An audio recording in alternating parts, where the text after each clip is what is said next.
中國地理第一課閱讀。中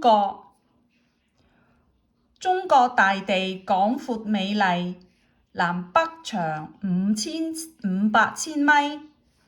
當北方的黑龍江還是冰天雪地的冬天，南海諸島已是鮮花開放。中國東西長5000千米，時差4小時。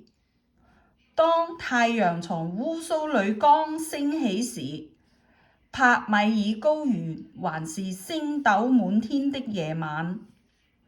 詩歌：春天來了，春天來了，春天來了，海南島上盛開着鮮花，長江兩岸柳枝剛剛發芽，長白山上還在飛舞雪花。這就是中國遼闊美麗的國家。